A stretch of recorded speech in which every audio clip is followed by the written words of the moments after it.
Hello, ladies and gentlemen. Welcome to the Halloween episode of FANMEN Beyond. I'm your host, DJ Gove. Chris Davis. Spooky, spooky, sir. Spooky, spooky. Our first holiday episode under the new format. It is, isn't it? It is. Yeah, this is only number 17. Big holiday. Yeah, like the big four, whatever you want to call it. Yeah. I guess like 4th of July and stuff doesn't really count, does it? No, not really. It doesn't really count. So, Fair enough. Normally with the standard FANMEN show, we just sit around and just bullshit about candy bars or something. But we're going to try something a little different. And we ran out of candy bars. We were kind of ran out of candy bars. We've done a March Fatness about candy and all that stuff. So, what we're gonna do a little monster rundown, kind of. So we're gonna learn you. We're gonna maybe a little bit, maybe a little bit. So I think we're gonna go over. DJ did research. Kind of, yeah. So we figured what we'll do is every year for as long as this goes, we're gonna break down one of the big time Halloween characters, monster characters. So we're not doing like Jason or nothing, but like they're pop culture kind of reference. Yeah, I think OG Universal type monsters. Yeah, because I mean, part of what we do is all movies and all we do is TVs and movie and all that kind of jazz. So for the first one, we're gonna go. I mean, there's only really one place to start, right? And that's with vampires.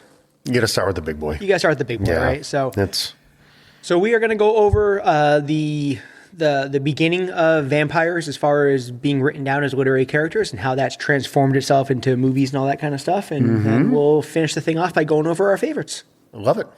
Excellent. Lead the way, kid. The super original concept brought to you by no sponsor. We don't have a sponsor yet. But if anybody wants to, really, I don't. Yeah. It doesn't matter. Brought to you by Hoboken Blood Bank. Hoboken. Ooh, Hoboken.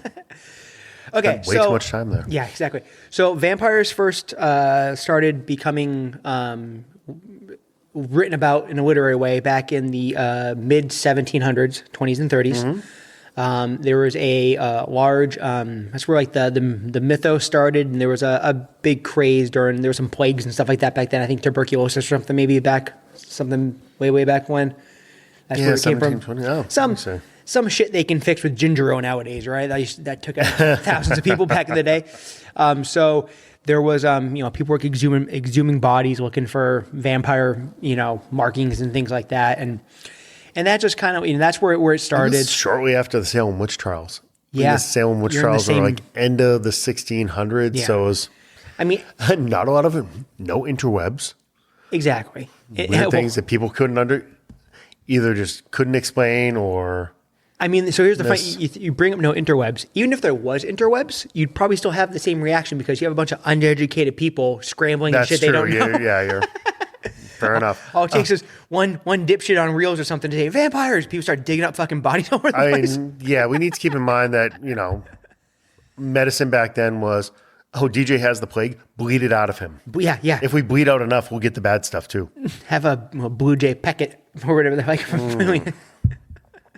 Crazy. Or, the good old fashioned, give him a bunch of opium. That worked. There you go. So there was a poem by a guy called Robert Southey called Fabula the Destroyer in 1800 or 1801. Okay. And that's what kind of people started writing about vampires and, writing as much as people wrote back then. And that, of course, went for almost 100 years.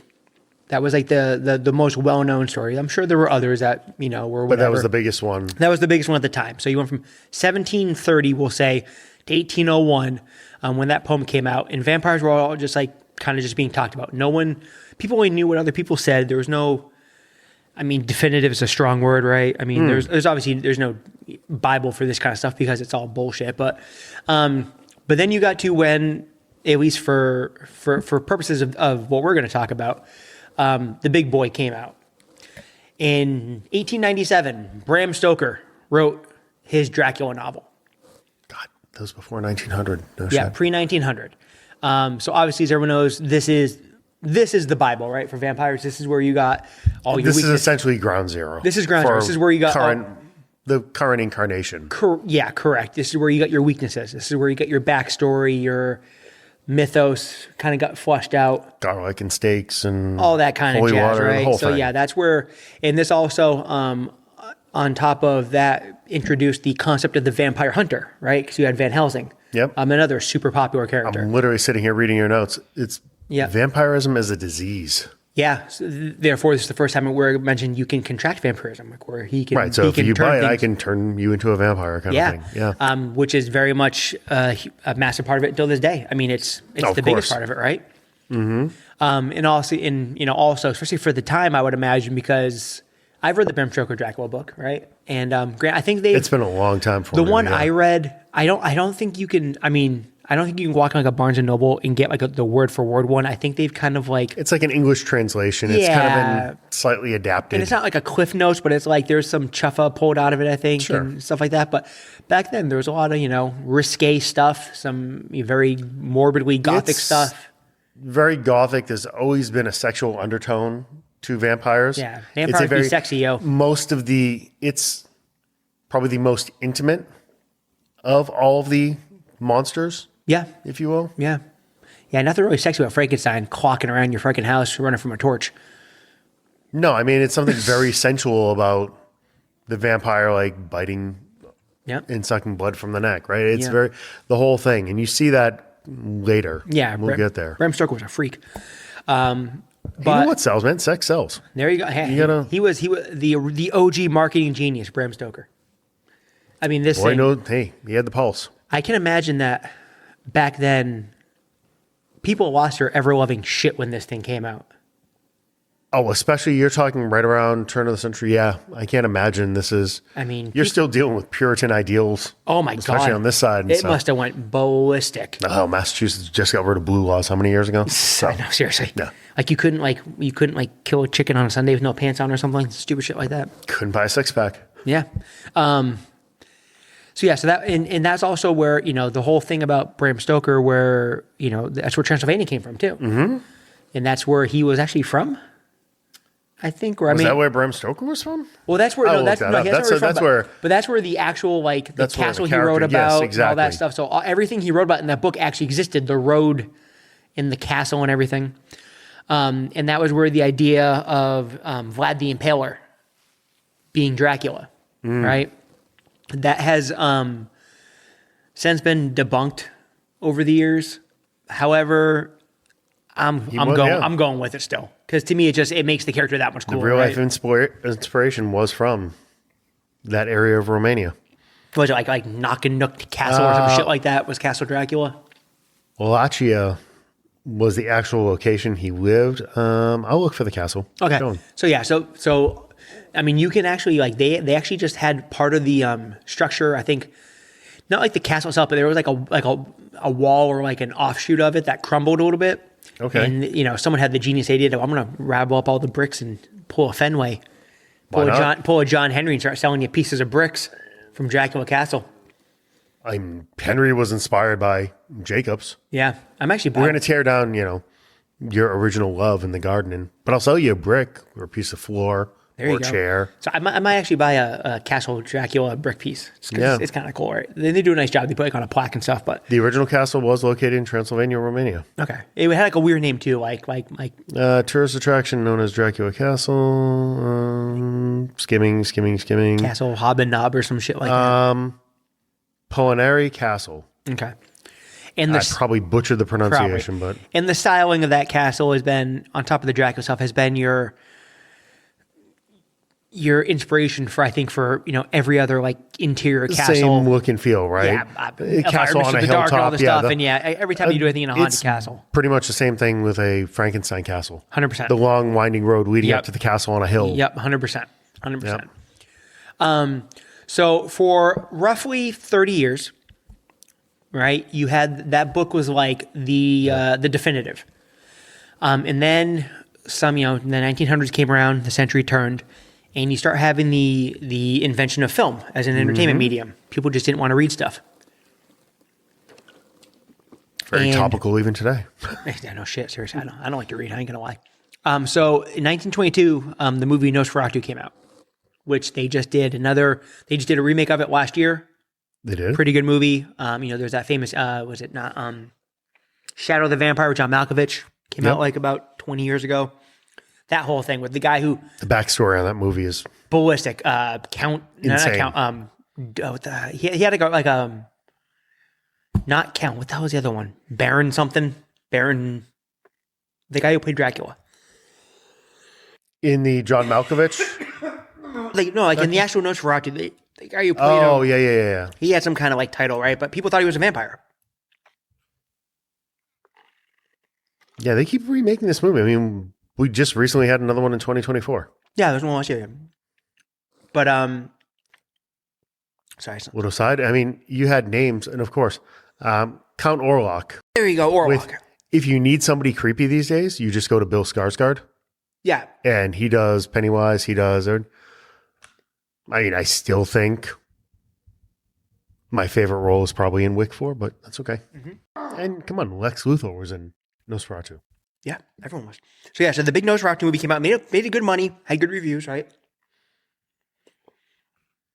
I'm running out of coffee. But the original one was super creepy. Like I've watched it since then. It's hard to find a good copy of it now because obviously it was, the original style of film broke down over the years, yada, yada. There's some restored copies out there. It's not great, but it's a silent movie, obviously. Mm-hmm.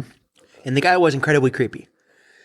And at that point in time, there was a description in the Bram Stoker book about what Dracula looked like, but he didn't look like that. Dracula was like, Dracula would go into like human form basically, where he was just looked like this, like he was like a Bruce Wayne kind of thing. Very much like a Bruce Wayne Batman kind of deal with him.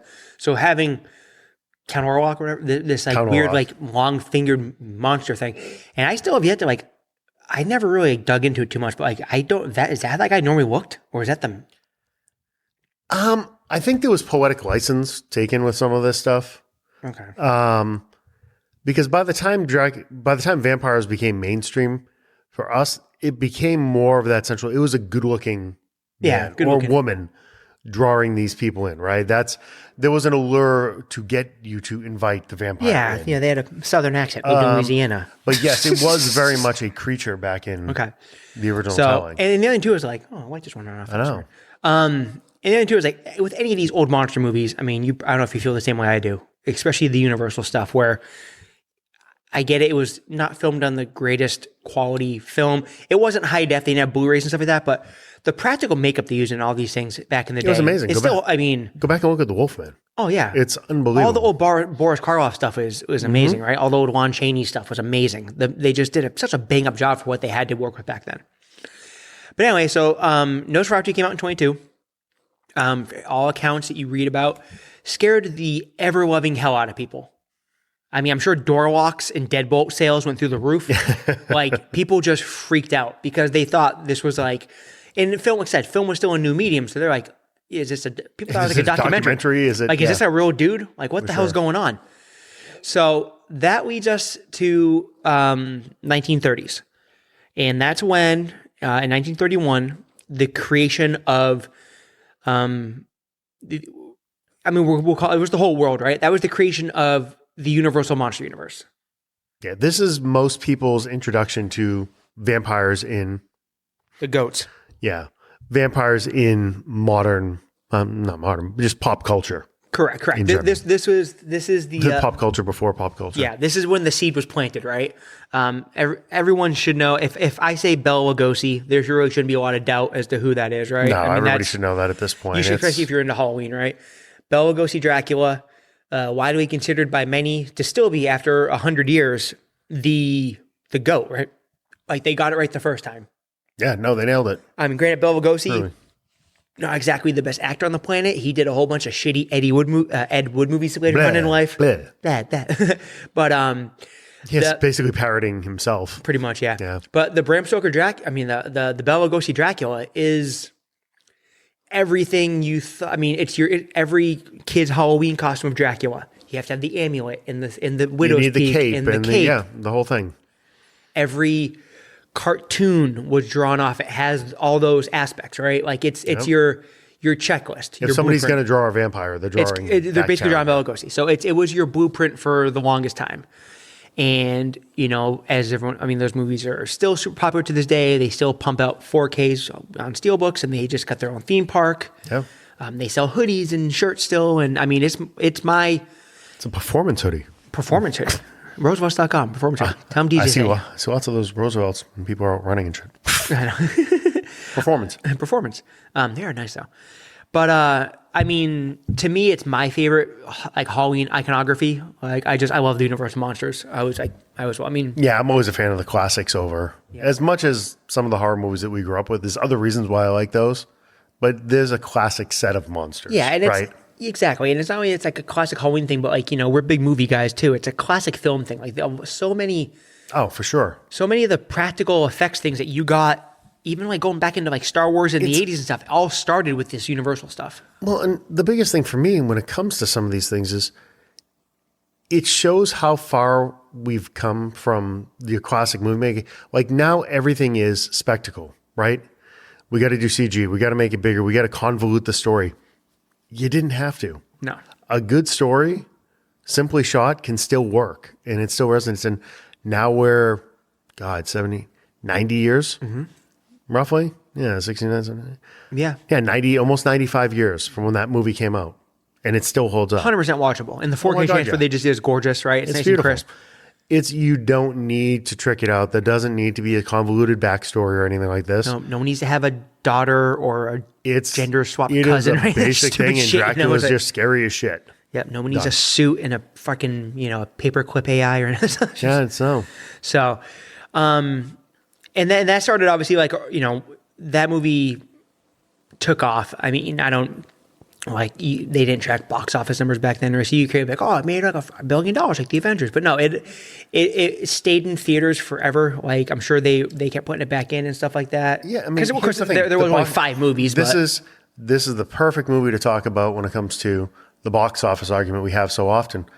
A classic doesn't matter. Does not. Shawshank made no money. Nobody's going to be sitting there saying, oh man, I can't wait for that Avengers re-release. Yeah.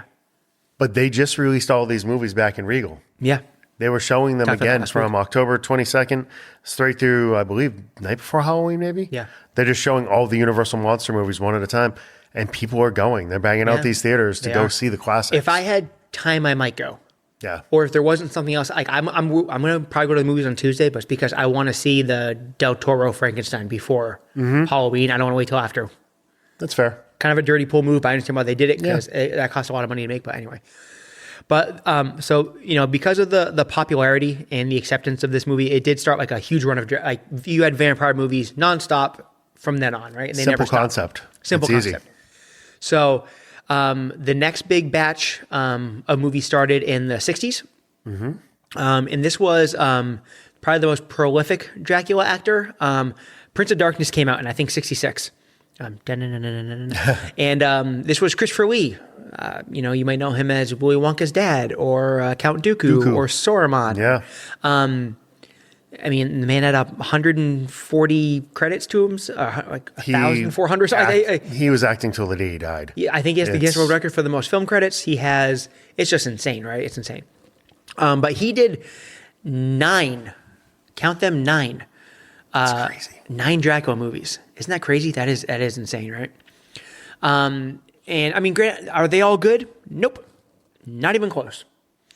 But back then, the 60s was when you had the explosion with the small independent film studios. And these weren't like blaxploitation movies, but you had like that lower quality of movie was accepted because you had all these film houses and stuff like that, and you had like creature double feature nights and shit. It's funny. I mean, he was a classically trained actor. Yeah. Who did this.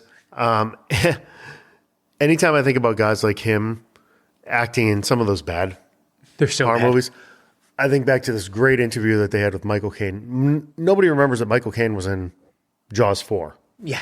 Right? They ask him, have you watched it? No, I've never watched it. It's shit. Well, what do you remember about it? He's like, nothing about the movie, but I remember the house it bought my mom. It's magnificent. Yeah, exactly. It was one of those, right? The check was nice. Yeah, the check was great. So. Yep. And I think this version, I could have this wrong, but I think this Dracula series actually went 12 movies. I think Christopher Lee stopped. I think it was Frank Langella picked up. Is that who did the last one? I think it was Frank. I think it was Frank Langella. I never know how to pronounce his name. Yeah, close but Skeletor did it. Basically, Skeletor took over. And, and then obviously you had, just a million in the 70s. And then in the 80s, you got into a lot of people touched upon it. Yeah. And then you had other non-Dracula movies too. You had your things like your Fright Night and stuff like that and all that. And you had plenty of vampire movies, right? Especially by the 60s, right?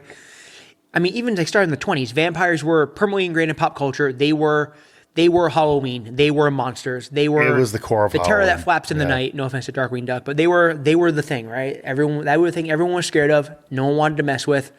People were intrigued by them.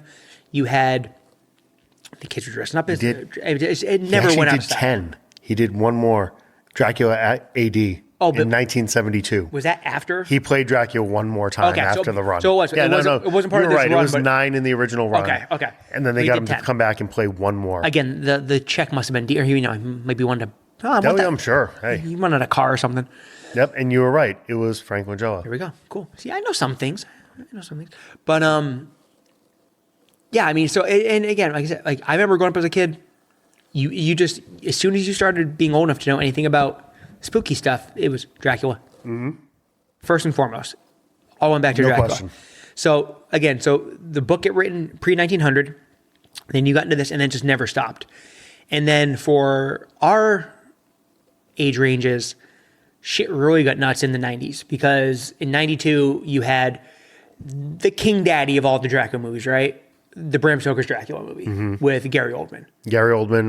Keanu Reeves, Winona Ryder. Winona Ryder was in that. Carrie Elwes. Yep. Right? I mean, just that thing was loaded. Who played Van Helsing in that? That was Keanu, basically. That was right from Parenthood, right? That was Keanu in between Bill and Ted, but right before Speed. Right after Point Break. Yep, right after Point Break. Okay, so he done Parenthood, Point Break, Bill and Ted 1. Yep. My Private Idaho was in there with River. Yeah. That was early 90s. But so it was very before, much like, he was surfer dude Keanu, full blown. It was before Speed and before you really took off with The Matrix. Yeah, before Keanu the action star. He was basically just Johnny Utah. And he was Ted. He was Ted. He was Johnny Utah. Yeah, he was Wild Stallion. By the way, Bram Stoker's Dracula, him and Winona Ryder actually might be married. There's that whole story out there? Yeah, no, I think they fixed it after the fact. They think that it was actually legal. Yeah, an actual legal marriage. But so, I mean, Gary Oldman, if you talk to like real super filmies, which we love movies, but we're not sitting there and breaking things down by frame and all that shit, right? We don't take it too seriously. People will tell you Gary Oldman's the best Dracula, and it's not even close, and you can't even touch it, right? Like, he's he's the best actor. Everything. The guy's fucking insane. He's the best actor I think we've ever seen in our lifetime. That movie is absolutely amazing. That movie does a cool job going from the Vlad stuff into the Dracula stuff into like the later Dracula stuff. You get both sides. You get the Mr. Burns hair, I call it. Definitely the Mr. Burns hair. Yeah, if you're listening to this audio, I just do like the McDonald's arches with my hands on top of my head kind of thing. Shot beautifully, great score. I mean, that was one of those movies that they spent a lot of money on. I remember like hearing about it when it came out, like, oh, this new they did a vampire movie. They spent like $125 million on the budget, and people were like, "What the fuck are you doing? Yeah, it's a vampire movie. Just throw some asshole in a cape and take a grease pen, make a triangle on his forehead, and let him go to town." But it was it kind of redefined what these monster movies could be, right? And ever since then, you got this boom, at least in movies, where the vampires were maybe not so much Dracula, but vampires were just twisted into new special ways, and more money was being spent on this stuff. And it was legit. Like, the vampire could be either your leading villain or your leading hero in some places. That one led directly into Anne Rice's Interview with the Vampire. I was going to go next. And that's one that. So, Interview with the Vampire. That book came out.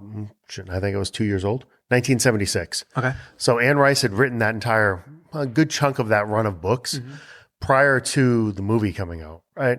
Very beloved character. Yeah. Was that in the Bram Stoker's Dracula movie led to A-list celebrities now wanting to be in the main roles.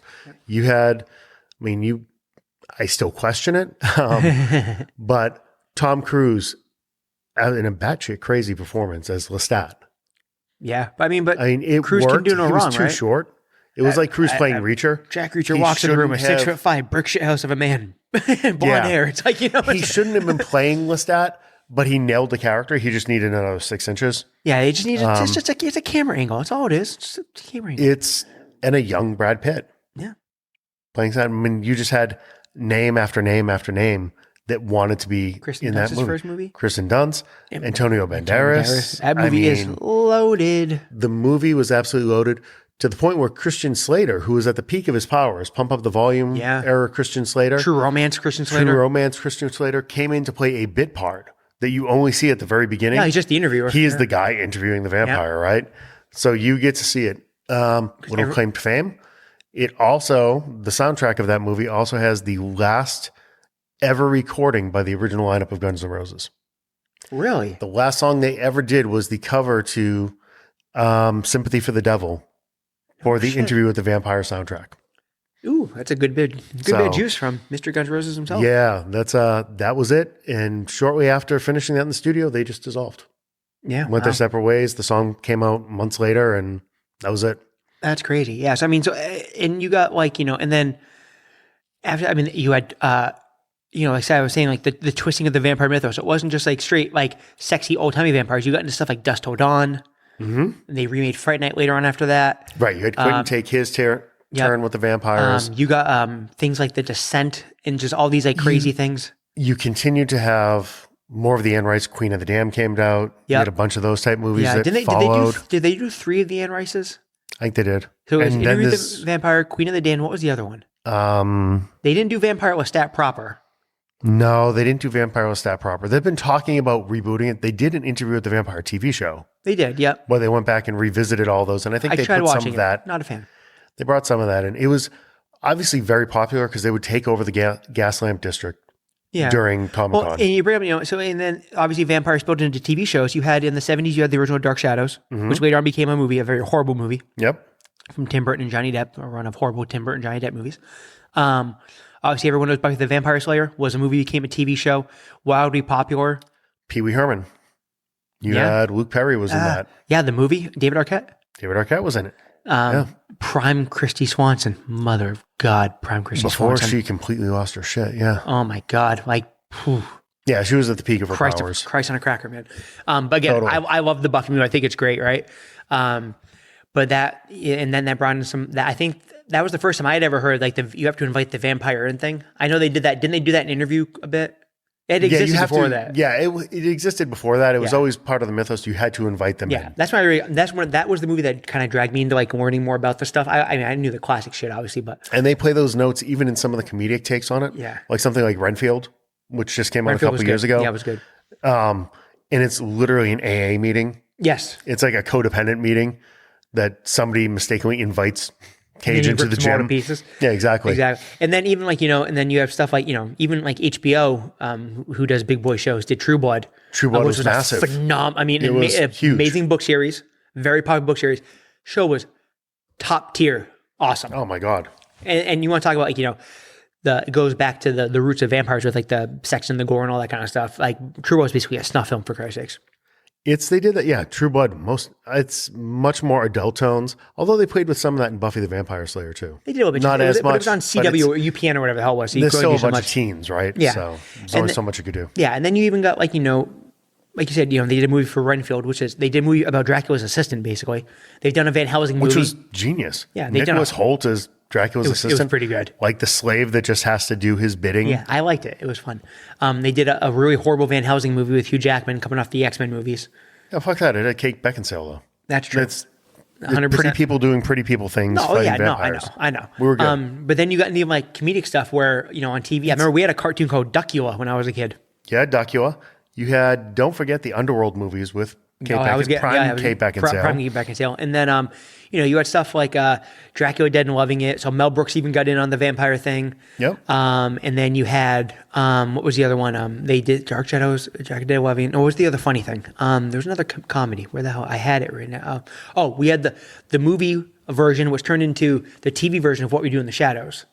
Yes. Which was a different kind of comedy, but right up my alley. I love What We Do in the Shadows. So well. So again, so every kind of film you can think of, action, horror, drama, adult comedy, whatever, anything you can think of, there's a vampire fertile version. ground to be able to play with. Exactly, right? exactly. So it's the ultimate blueprint for almost any kind of storytelling. It's so you got a simple. light having problems. I know that thing keeps going on and You off. need to call a guy. And then I was saying, we were talking about like the novels and stuff like that. You brought the Anne Rice stuff. Obviously, you had a whole bunch of literary characters, just like Mina Harker and stuff like that. So I mean, that they spun off into other things and all that. So I mean, of course, you haven't hit upon what's probably the biggest of the literary series.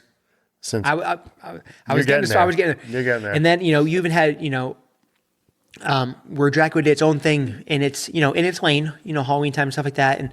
And you had Sparkle Boy shows up, and the Twilight series just blows up and mixes your movie with your literary with your everything and just takes over and makes $1 gazillion. And it took all the young pretty people in Hollywood at that time.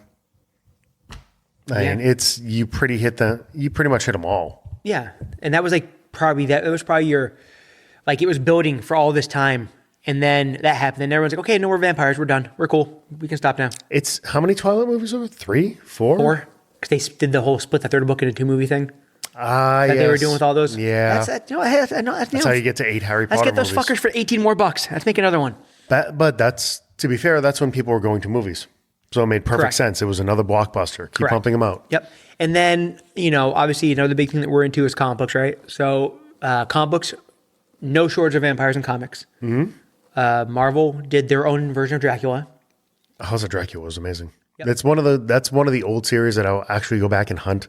Some of those issues, the covers were just batshit crazy. They were just really nice. gorgeous. And that series of books spun off and brought us to probably the most popular comic vampire, Blade. So Blade the Vampire Hunter. If we're being fair, the start of the MCU. 100%, yeah. So the Blade movie, Wesley Snipes. Blade was the coolest thing since the other side of the pillow, basically, at the time. You got Wesley as absolute apex. Yeah. Like the That's perfect. You got a lot of these people who do this vampire time. stuff. You get them at the peak. It's a peak power kind of thing. You're not getting washed up. There wasn't a lot of black superheroes being portrayed on screen at that time. Yeah. And Blade was definitely the coolest of the group coming out of those books. Yeah, and all he did was just carry a big stick and whoop everyone's ass, basically. The pairing of him and Whistler, Chris Christopherson playing Whistler, was ideal. You had 3 Blade movies. 3, yep. And also then, gives you a young Deadpool. And then a dope cameo. One of them. Yep. Yeah, he had his cameo. I mean, is that the first appearance of Triple H in cinema? It was. It was also playing a vampire. Your first vampire Pekingese too. Parker Posey. Yeah. The Indie Queen was. The movie is not good. It is not a good movie. No, it's. But again, it's one you almost hate watch. You do, but you watch it. You laugh at it. You as we keep talking about, they put pretty people in things at prime time. You had prime Jessica Biel. Prime Jessica Biel, who really, coming off of that movie, should have been the next Tomb Raider. She could have played Lara Croft. She should have been. Easy. Tomb Raider, by the way, did all the stuff herself. Yeah. Yeah, that was that was kind of, I remember watching Seventh Heaven, the girl from Seventh Heaven, no big deal, whatever. Then you see her all decked out, the girl from Seventh Heaven. No, holy shit snacks. She had already kind of got booted from that show at that point because she had done the one picture, which in this day and age would not be racy at all. Oh, no. But because Seventh Heaven, the character on that show, she never wore makeup, never had her hair done, nothing like that, just oversized just shirts and stuff. Jesus, fear, and folk. Fucking crap. I smoked marijuana once. I don't know if you knew that or not. I smoked dope once. Fuck, that show sucked. Yeah, but anyway, it was bad. So, and then even, Mina Harker got dragged into comics too with The League of Extraordinary Gentlemen, which was I liked the movie. The book was cool. It was a cool graphic novel. But yeah, I mean, and then, we even got, you can even get into video games where, one of the most popular video game franchises of all time, the Castlevania series, is based off of Dracula and the Belmont family that fights him. I love the Castlevania games. I fucking adore them. It had a really good anime series on Netflix. That never popped into my head. Yeah, they're good. Especially, the Nintendo ones, the first one's real good. The other ones can be maddening. The Super Nintendo one is awesome. Mm-hmm. The ones on the Xbox One, PS2 days are stellar. That's going back to when I would have been playing. Yeah. So good. So good. So yeah, I mean that's like a little history of like vampires. Obviously, there's been vampire toys and stuff like that. Even to this day, they're still making Universal Monsters. Universal Monsters. There's there's stuffies. There's all kinds of stuff. You can still get we talked about this in a previous episode. The Ben Cooper costumes. They actually have the Dracula costume little figure. They came out with that line of little 6-inch, 4.5, 6-inch. They were small, probably like 4.5-inch figures. Yeah. But basically a child dressed in the old Ben Cooper outfits, and they did it for all of the Universal monsters. Mm-hmm. It's cute as hell. So let's go ahead and finish it up. And I wonder if I can make this like kind of sound like Halloween when I put the video clip in. Put a spooky. Maybe. Let's go into a very spooky Mount Fanmore. Fanmore. Okay. How do you want to frame it up, kid? I mean, that's just topical, right? Your favorite your favorite pop culture vampires. And if you're going to say a character, you have to give me the version. So don't just say Dracula. Okay. I say we do this. We didn't talk about this before, so I'm just thinking about this as we were going through this. And if I fuck you up, I apologize on this. No, you're fine. I can spin. Bela Lugosi does need to be on the list. Okay. He's the OG, right? And I just think that he doesn't have to go on the mountain, but Gary Oldman just gets the plaque at the base of it, and we don't need to. Everyone knows how good he was. Those two off because they're such. Because that only leaves 2 spots, right? Because you what are you going to replace Bela Lugosi with those? Yeah. Fucking like Leslie Nielsen? No, you're not going to do that. Like so, we're going all vampires, any medium you want, pop culture rated. So that's cartoons, movies, literary, whatever you want to do. You give me your favorites, and then we'll whittle this thing down. All right. You know what? Just because I was always a huge Interview with the Vampire fan, I'm going Lestat. I knew it. We'll go. Are we going movie Lestat or book Lestat? I'm going book Lestat. Okay. I'm going classic OG Lestat. This is the first like big gift Heather ever bought me, and it's still on a bookshelf upstairs, was a signed edition of Interview with the Vampire. Oh, shit. And it's still shrink wrap sealed. For one of the anniversaries they released, and she signed so many of them. Oh, wow. So, yeah. She's still with us? No, she's she gone, passed right? away. Her son, Chris, handles all of it now. Oh, okay. So he had started writing some of the stuff with her. Yep. So it was a very definite co-writing credit in the later years, but he has the Empire right now. Oh. So the TV show and everything. She was still in pocket when they started. She never saw the TV series that's finish. too bad. So. That's too bad. Okay, you had brought her up. I was hiding her behind a rock. I'm going Celine from the Underworld series. I was debating between the two. Yeah, that was the other one because Lord knows if you don't know on this podcast, I'm pretty sure I've talked about it before. She was, my wife affectionately nicknamed her Wheelhouse when we were a kid because she was so in my wheelhouse. Like I fell in love with that girl. Here's where you can all laugh at me. Used to watch the rom-coms with the wife. Was it Tiptoes? Please tell me it was Tiptoes. Serendipity. Oh, Serendipity. Her and John Cusack.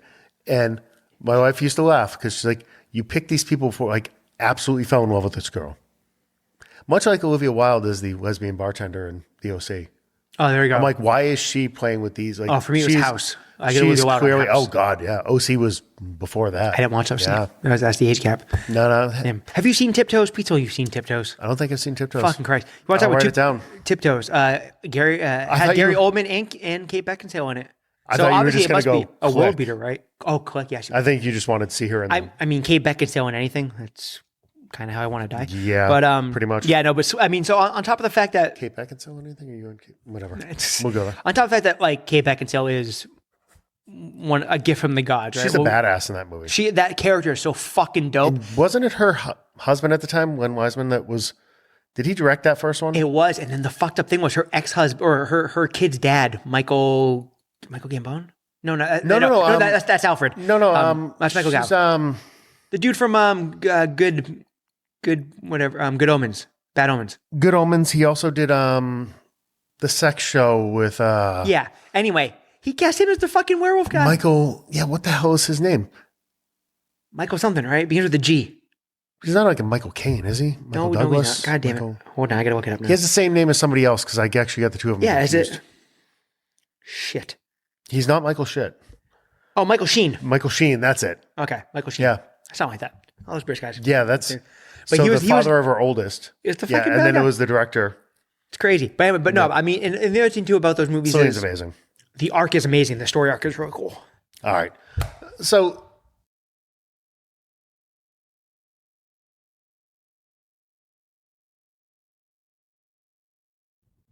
are you good? Yeah, I'm good. I'm good. All right. So we'll go, since you decided to bring, the female vampires in.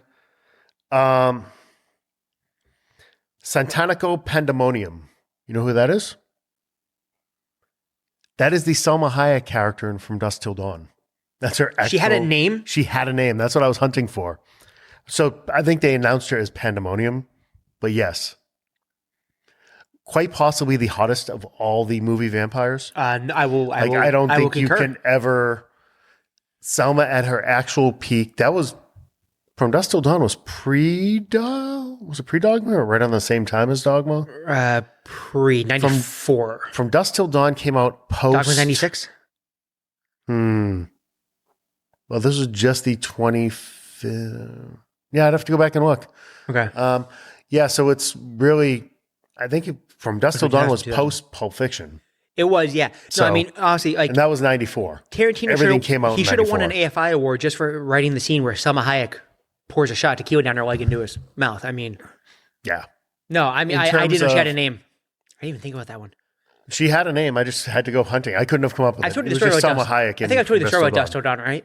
What's that? No. So like his mom, like my buddy's mom rented that for us, right? Didn't really read the box. Like, oh, it's the guy from ER. I like him, and and from Facts of Life. And so we put it on, we're watching, and there's all the curse words and stuff, and a couple C-bombs get dropped, and she's like, I don't think you guys should watch this. Like, we don't know we want to see the bank robbery. They're gonna go do a bank robbery or something. Until they got to the titty twister. She goes, but anything else?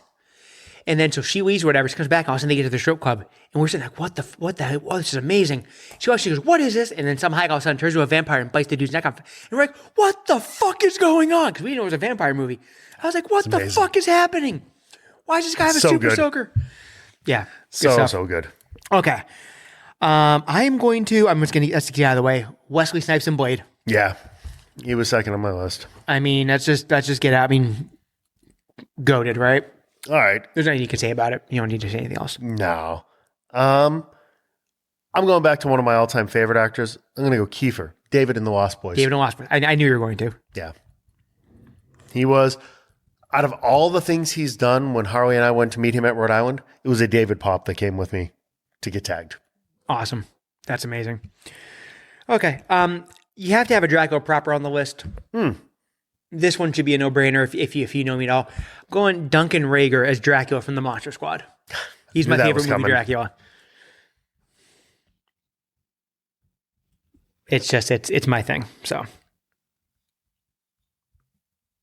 All right. My next one, I'm actually going a little recency bias, but this man was born to play this Batshit role. I'm going Nicolas Cage in Renfield. Oh, there you go. That's a good one. He was excellent as Count Dracula. Awesome. I'll go another man who I think was born to play a vampire. I'm going Eric Northman in True Blood. Good call. I thought you were going to go Trump in Home Alone too. In terms of just somebody that sucks. The complexion's not right. That's true. I don't know. He's pretty fucking pale. You sandblast that orange away. I'm the best vampire. The vampires are bad. I suck better than anybody else. Who's the worst? Gavin Newsom is the worst vampire. All right. Next, I'm going to go Spike from Buffy the Vampire Slayer. That's a good one, yeah. Spike was everyone's favorite character from that show. He got all the coolest lines. Right? Yeah, he was the cool one, right? Who wants the fucking moody vampire? We got that again with Sparkly Vampire Boy. Yeah. Right? Yeah. You want the cool one. I want to at least have one of the funny ones on here. And he's not the best vampire, so he's going to get crossed. But Matt Berry's character, Laszlo, from What We Do in the Shadows, the TV show, is just fucking hilarious. Sure. I'll go with that. Jackie Daytona, Real Human Bartender. If you've never seen it, you're missing out. Okay. This is going to be my last one because I crossed a couple off because there were just two on those. I'm going Count Von Count from Sesame Street. I had him too. It's my intro to vampires. I was going to sneak him in at the end. I saved him. Count Von Count. Oh, I thought I was going to fuck you up with that one. A 1, a 2, 3. Oh, man. Okay, so I can cross that off. Yep. Here's my last. I had to sneak one of the video game vampires in here. So I'm going Dmitry Maximoff, which is the vampire from the Capcom fighting game Darkstalkers. Okay. which was basically Street Fighter with monsters. So there you go. I can't believe I thought I was gonna trip you up so fucking bad. Oh, I had him like on the main list before I started looking shit up. Well, so here's the problem we run into. You get a bunch. Per Mount Fanmore regulations, Count Von Count goes up on the mountain. How do you not? He was our first vampire. He was. Not in the traditional sense, but What spot does he go? He goes on spot one. Ha, ha, ha, ha, ha. I mean, he is your intro from when you were a child to what a vampire would, before you knew you were supposed to be afraid of vampires. Mm-hmm. Okay, so we have Spike from Buffy, Vampire Lestat, Selene, Selma Hayek, Blade, David and Lost Boys, Nick Cage. I'm gonna get rid of Dmitry Maximoff. Okay. And Laszlo from What We Do in the Shadows. Oh, and Eric Northman. I'm going to get rid of Laszlo. I'm just going to go put Eric Northman in there. We're going to do the real ones. I figured we'd have one of the funny ones on there. Okay, so we got 3 spots for Eric Northman, Spike, Lestat, Selene, Selma Hayek. I'm not pronouncing that fucking thing again. Blade, David, Nick Cage, Dracula. Pandemonium. Yeah, okay. We're not. Selma Hayek. Selma Hayek. Naked Selma Hayek. Okay. Eesh. It's a tough one, right? So I think we got to start knocking a couple people down. In terms of cultural impact and length of impact, I'd probably advocate for Lestat. As far as going up? You're going from 76 through that series ended I think you're last talking year. The most popular literary vampire outside of Dracula. Yeah. I mean, how many books was he in? And to the point where after it died and she stopped writing them, the fans got so ornery, she started up again. Yeah. And wrote another 2 or 3 Lestat books. Well, there we go. Vampire Lestat up on the mountain. I mean, I know that's your favorite one anyway, so I wasn't going to ever argue it. So it fits. I love the whole backstory of the vampire coming over on the slave ship to New Orleans and taking it. It's a very romantic take on the vampire. So the trade-off, getting Lestat jumped up to the mountain, it's going to cost you a sacrificial lamb, and that lamb is going to be Spike from Buffy. I was going to say, I'd give up Spike. That's because fine. That was my mother's favorite character, and I really can't stand her. That's fine. Okay, so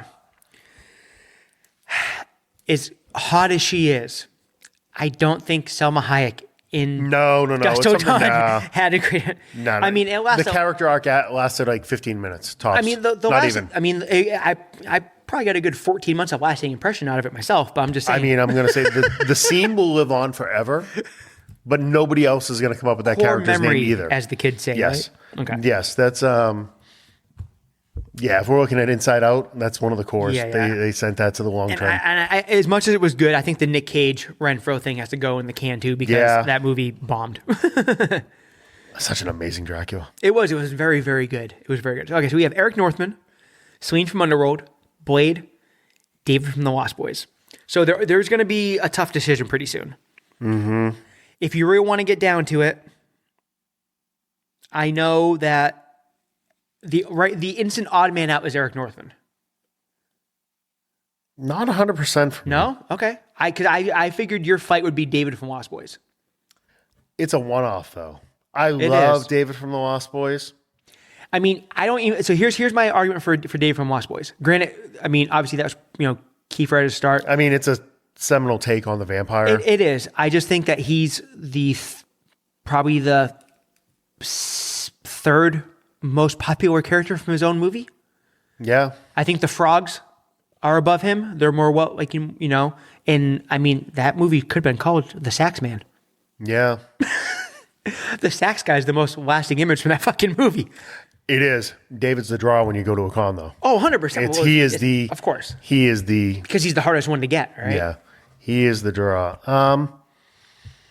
Where Blade had 3 movies, the Deadpool cameo. Blade had like 2.5 movies. And a cameo. And the Deadpool cameo. Yeah, we kind of... But honestly, I'm just saying, like... I like Blade. Blade is a one-off. It was just Blade 1 versus David. I would go Blade. Yeah, so... Yeah, you got a little more meat on it. Okay. And so I'm happy that we helped Wesley pay his tax bill. Yeah, no, I am last too. One. No, good for him. So yeah, I would vote for Blade over David. So we got Eric Northman, Selene, and Blade. Selene kind of led into this whole other thing where it's like then you had like the Blood Rain games and stuff like that, and you had more of like the and it wasn't just because of her, because of the movies, but you had like the action-y vampire thing come out of that. There was a long tail on Celine. She played that character 5 movies? a number of times. I think they did an anime and it had a comic series. Yeah. And this was something that wasn't based on another property. It was all clean. Original. And it was basically it was on her back. Yeah. And let's be honest, if they said like, hey, you could buy the leather suit from Underworld, you saw your fucking leg off with a spoon to get it. Oh, God, yeah. I think Celine goes up on the mountain. Yeah, because there's a lot of other characters I'm thinking of from True Blood. And like you said, it was a literary series before. Yeah.